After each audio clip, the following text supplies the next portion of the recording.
Today on Photowrk, we interview LA-based model and actress Angel Lin. And she shares with us what her job is actually like, as well as many other topics. Stay tuned. Thank you for coming. Yes, thanks for having me. So excited to have you on our show. I am so excited to be here.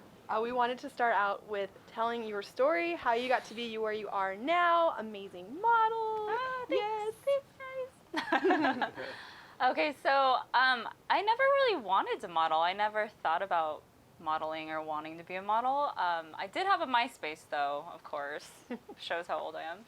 And a photographer, a student photographer that didn't live too far away contacted me randomly, just out of nowhere. I didn't know him. And he just asked, like, would you want to be my model for this project that I have coming up? I'm a student photographer, blah, blah, blah. And I was just like, sure, why not? He doesn't sound like he's going to kill me. That's fun. And so I went. I had a lot of fun. It was really fun. I didn't know what I was doing at all. But I was like, I think I like this. I kind of want to keep going with this. And then that was back when Model Mayhem was a thing. Yeah. Joined Model Mayhem and kind of just searched for people in my area, which is pretty hard to find photographers in my hometown. But I did drive and commute and stuff and just kind of went from there. Yeah. So did you grow up in a small town? Yeah, my hometown is Hesperia. Okay. Which is in California, or AKA Victorville or Apple Valley for those that don't know Hesperia. It's about an hour and a half away from LA. Yeah, so there's a lot of people. There's just nothing to do. It's very like, when you drive, you're like, oh, I'm in a town? Okay, yeah. People usually stop there on the way to Vegas. Okay, nice. There's a prison there, right? Prison, yeah. It's like meth capital or something, so that's cute. Yeah, so I was happy to leave that place, but yeah. How did you know you really wanted to make that leap? Oh man, it was kind of hard for me. I was very comfortable with what I was doing in my hometown. I was teaching dance, and I had been doing it for over 10 years. So, and I really liked it at the time. I was going to school to become an elementary teacher. Nice. So that's what was happening in my life. And I didn't mind living up there at all. Like, a lot of my friends were up there. I was like, if I have to drive, it's not that far. It's like an hour and a half. What's the big deal? But once I got signed, and I didn't think I would be signed at all, because I'm like, oh, you're short. You're not going to get signed.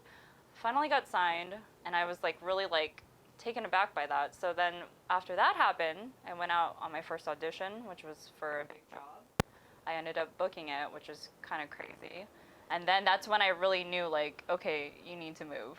Like, you can't, because it's crazy. I would like drive for like an hour, an hour and a half, or maybe 2.5 hours with traffic. And then I would be out in LA for like 5 seconds. And then I'm like, okay, you can't do this anymore. This driving thing is not that cool, So once I booked that audition, I was really like, you have to do this. You have to move. You're not getting any younger. Like, go. So when you got here, you started with one agency, and then you've now kind of transitioned to another agency. Can you talk about that and how that works and why you did that? Yeah.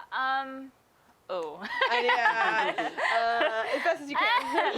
So you don't have to mention names. Okay, I got signed with one agency, and they were great. I was with them for like 5 years, and I really loved them. They were like mom and dad.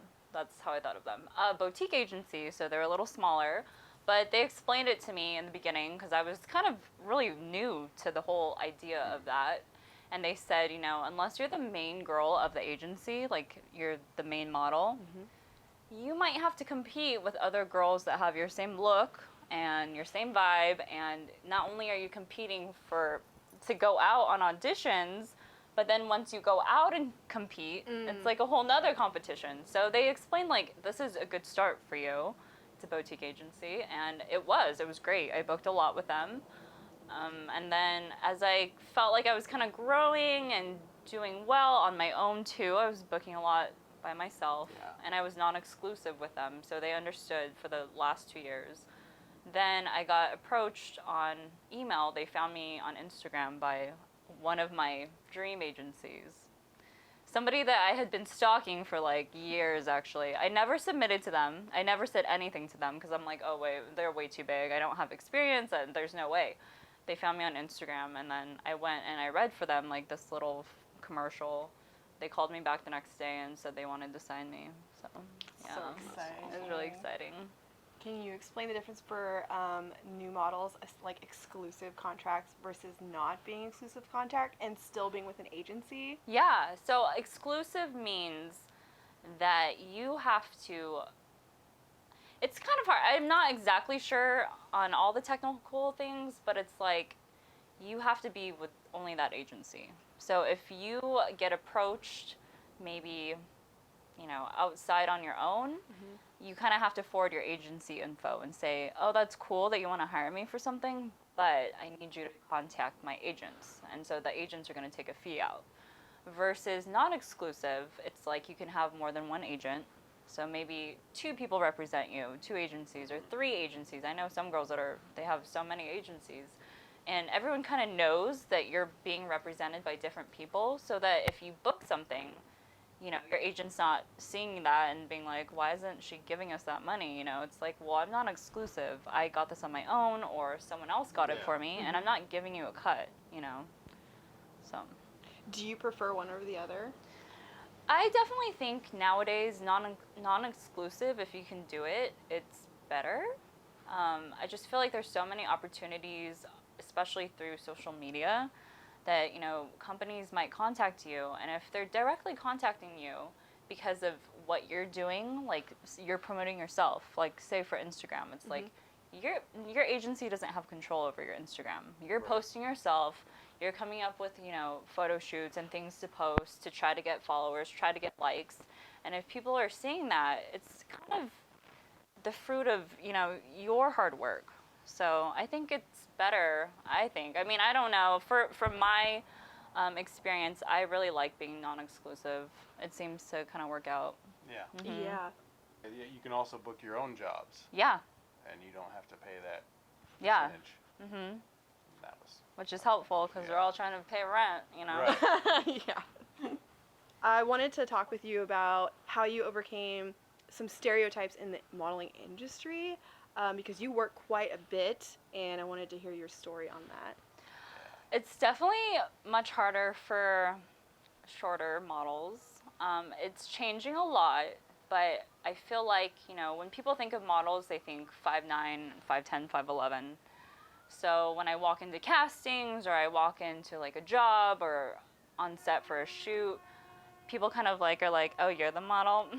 This has happened a few times. I've had people be like, oh, are you the makeup artist? And I'm like, no, I'm the model, Or they're like, oh, are you the wardrobe stylist? And I'm like, nope, I'm just the model here, So it's kind of hard, but I do feel like my work speaks for itself, and I feel confident in my work. So even if a person doesn't really believe in me at the beginning of the day, I hope that they believe in me after. You will prove them wrong. Yeah, I really hope so. So it's like, people can judge a book by its cover, but I've seen girls that are like 5'11", and I don't think they are the best posers or models.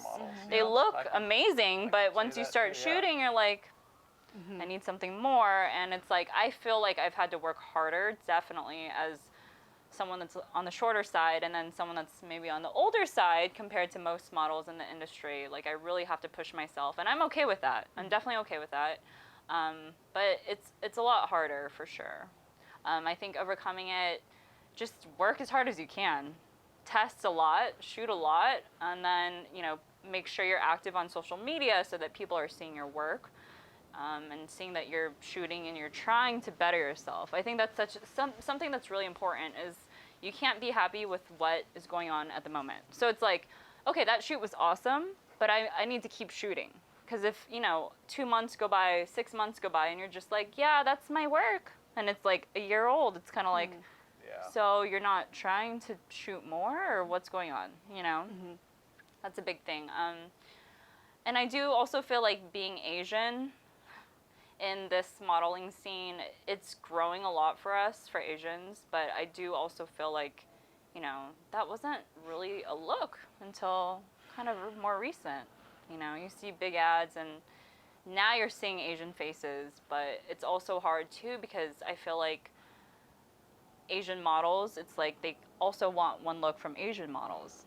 they want very pale skin, very like, you know, old school features of like the China doll, kind of that look. Like, I don't tan, I don't work in a farm, like I'm inside, honey. Like, it's harder too because of that. I definitely have gone on auditions where the client is sitting there and they're very pale, and I'm just like, I'm not gonna book it because I feel like I look too urban almost. So then there's that to deal with also. But I think just focusing on yourself, focusing on your work, focusing on what you think you could market yourself as. You know, if you know your body type or your face or your look, and you say like, okay, I can do that, I'm not gonna get booked for that. You know, that's just not me, or that's not my body type. But I feel like I can do that, and I'm gonna work on getting pictures that resemble that, or that I can use to kind of push myself in that way. I have a question about testing. Yeah. We like to shoot tests, but what's some advice that you can really give? Because I feel that it could be a very scary experience sometimes if you weren't very, well, it can be a scary experience, but also if you're not informed, you could potentially be a dangerous situation. Right, definitely. Yeah. When I first started, my mom was super freaked out by all of this. You know, just kind of being like, oh, I met this guy, Mom, online, and I'm going to go meet him now, bye. If I don't come back, it's because he killed me. But at the time, I was already a little older, so my mom wasn't too freaked out. There were some times where she insisted on me bringing a friend, or she actually wanted to come along, even though I was way over 18. I feel like nowadays it's a little easier because of social media. You can find, you know, people to reach out to if you're uncertain of a person or, you know, a job. Maybe it sounds shady, or they contact you directly and you don't really know all the details, and it just seems a little weird.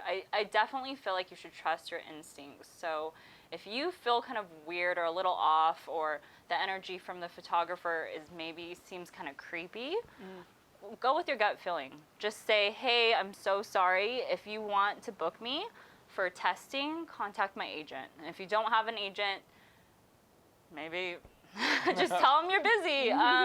You can read people, though. You definitely can. And there's been times where, you know, I didn't feel really comfortable on set, but then once the day's over, you're like, okay, whatever, it wasn't that bad. But yeah, there are some weirdos out there, and there's people that, you know, they have a camera and they like young girls and they want them to just be, you know, half naked around them, and that's fine. But if you're not getting something, like if your portfolio isn't growing and you feel like their work isn't even up to par to yours, just tell them you can't. You're busy. And it's true. People have lives. Like, people expect models to just do, and it's like, you know, girls go to school, people have jobs, people have families. Maybe someone has to commute from San Diego to LA. It's like, you can't just up and leave all the time, you know, and just tell them like, hey, it's not working out right now, maybe another time. And then I've heard horror stories from models that are, they can, I don't know, they would creep me out, and I'm a dude. So. Yeah. I'm like, oh my. There's some weirdos out there, for sure. We always just called them guys with cameras. Yes. They actually have no skill. They just basically want to. Yeah, they have the money. naked, And there's a lot of guys that their photography is just kind of like, but they have the best equipment. The up-to-date, you know, newest camera, but it's like they don't know how to edit. They don't really even know how to take the picture except like point it and click it. And it's kind of like, you know. Yeah. It's a lot of that going on. Social media helps.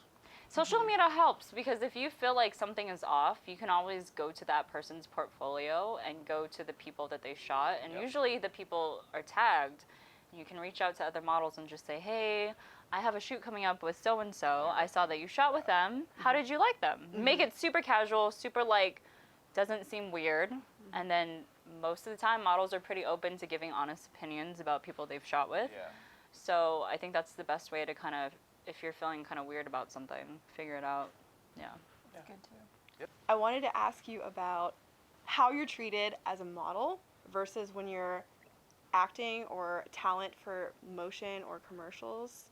Is there a difference? I would say, yeah, kind of a difference. I mean, there's been different experiences for different jobs. And some jobs, you know, if you're a model, I guess it depends how many models there are and how crazy and chaotic the event is or the job is. And it's like if they're really trying to get, you know, X amount of models done in a certain amount of time and it's already like stressful, you're kind of just thrown to you know, to them. And it's kind of like your opinion doesn't matter. Obviously, you kind of don't, your opinion doesn't always matter. You're kind of just hired to be a canvas and just go, and that's what they want. But I definitely feel being on set and being like a principal talent or something, you're treated more like an equal, if that makes sense. Like you're definitely given direction and you're given things to do or a look or this or a vibe. But I would say in most cases, either way, you're being respected, but maybe a little different in like the sense that, like not to say like models aren't supposed to talk, but you know, it's kind of like no one wants to hear your story. It's like you're just there because that's the look they wanted, and you're just gonna model these clothes or this makeup and maybe give some personality, but maybe not too much. But if you're this and you're the talent, then okay, you can shine a little bit and you can talk a little more. And but yeah, in both cases, I feel like you're treated pretty fairly. Both, no, not too much of a difference that I can think of. I was wondering, just in this business, do you feel having a thicker skin would be added benefit? Oh, definitely. Like not taking it personally, even though Oh my God, yes, very personal. 100%. And that's something that I always tell models that are starting out and they ask me for advice. I just tell them, you know, hearing no, it's hard at first, and of course it's gonna be hard throughout your journey. But it gets easier because you start to realize, like, okay, maybe I wasn't perfect for that job, but that doesn't mean I'm not going to be perfect for the next audition or the next casting. It's hard because I think, especially starting off at younger ages, girls, guys, whoever, they're going to hear no's and they're going to be like, why? Is it because of, you know, and then they're going to compare themselves to other people in LA. You know, everyone's beautiful in LA. So they're going to say like, oh, well, it's because I'm this or I'm not this enough or that. And it's like, you just have to kind of realize like that might not even be why you didn't book it. You know, maybe they just wanted someone with different hair. Maybe they wanted a different, you know, a look or an energy, or maybe the person that got hired has to match the other person, or maybe they want bipolar opposites. It's like, there's so many things that go into getting casted that if you hear a no, it's okay. It's like you have more. You have more coming up. If a photographer doesn't like your look, that's okay. There's been plenty of times where I've reached out to people where I was obsessed with their work, and you know, I kind of hinted like, hey, let's work together, and they definitely didn't like my look. And it's fine. Like, I don't take it like that anymore. I used to get a little upset about it, but I definitely feel like having thick skin in the industry is a must. Definitely a must, because you're going to hear no all the time. You're going to hear rejection all the time, and it's part of the process, you know? It's like any A-list celebrity, model, people that are really, really successful, they heard no's, you know, and they talk about it all the time. It's just part of the process. Yeah. Follow up to that, I've heard from models a lot of the time, hopefully not your agents, but agencies can say some very personal things about weight and wanting to lose more weight even though you're skinny as a rail. I just didn't know if was that like in your experience, have you ever heard some disparaging stuff from agencies that, I don't know, was maybe a little rough? In my experience, not really, but I definitely feel that my look, like I wouldn't go out for like runway castings or fashion week, and I know a lot of times that's when girls get really like, you need to lose weight in your thighs or your hips are too big, or just sad comments, you know. I haven't experienced it so much in like my body or body weight. I definitely feel like it's been more about how tall I am or how short I am. So that's been something that I've always, you know, had to deal with. But as far as like weight goes or size goes, not too much. My first agency was really good with that. You know, they tried to promote healthy eating, healthy lifestyle, And that goes for both ways, you know, not eating too little and passing out because you're starving yourself. Right. Or then, like, you know, eating maybe unhealthy things that you're actually gaining weight. And maybe when you signed with them, you were a lot smaller, you know, that type of thing. But luckily, I haven't gone through that too much. That's great. Yeah. Which is good, because especially, I think, women, it's really hard to hear people that are really big in the industry telling you that you're too big or you're too skinny or you're too this, and it's like you can't help but take it a little personal, Tell you know? lose 15 pounds, you're like, I've already lost 20 pounds. I only weigh 15 pounds, Right. so how am I going to do that? Yeah, totally. Yeah, just not taking that personal, it sucks, but that was kind of my question. I do feel like if you're dealing with that, I think, especially nowadays, agencies are I think they're opening up to different looks and different sizes, which is amazing. So if you have an agent down your throat and they're telling you, like, you cannot book at this weight or this blah, blah, blah, blah, blah, then maybe you should look at a different agency. You know, I guess you should kind of think to yourself, like, is it worth it? Do I want to drop 30 pounds? I don't care. Or so have this person someone tell me that. Yeah, so someone can love me and my body and I can book. Maybe they're already booking, you know? It's like they don't necessarily need to hear that and have to deal with that weird energy all the time from someone that is supposed to, like, respect them and trust them and hope for them to do the best, you know? It's like they could probably find someone else that believes in them just the way they are without having to, like, you know, not believe in them and kind of get all crazy on them all the time. Yeah. What is your job like versus what people think your job is like? Oh, I think people think it's all fun and games and it's very easy and it's like you go and you get pampered and people are there like feeding you grapes, but it's definitely not like that. There's a lot of hard work that's being put out so that you can book that job, you know? So that means you have to be on your A game with, like, diet and workout and watching what you eat, watching your alcohol intake, you know, because maybe you'll have a puffy face the next day. Like, the smallest things, you know, taking care of your body, making sure that you're kind of keeping up with, like, buying new clothes or shoes that look nice, keeping your nails manicured, all of that stuff. And then, you know, you might have to say no to some parties, you might have to say no to some get-togethers with friends because you have a shoot or you have to wake up really early the next day. And so there's a lot of sacrifice that goes within it. And also just being on set, it's really long. The hours are long. You're there for 14 hours, 12 hours, and you're sitting there a lot of the times, which it sounds dreamy. Like, oh, I just get to sit there, but it's like, it's not like that. You know, you show up, your call time's 6 a.m., you sit there till, you know, 12 p.m., and then you go into makeup. Or you just sit in makeup for a while, and then you sit and you're waiting to be called to do your part or whatever it is. So it's a lot of energy that goes into it, and people don't realize how hard the work is. They think it's just like you go and you get pampered and everyone loves you and they compliment you. It's like, it's not really like that, you know.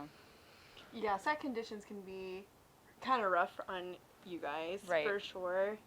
It's either freezing cold.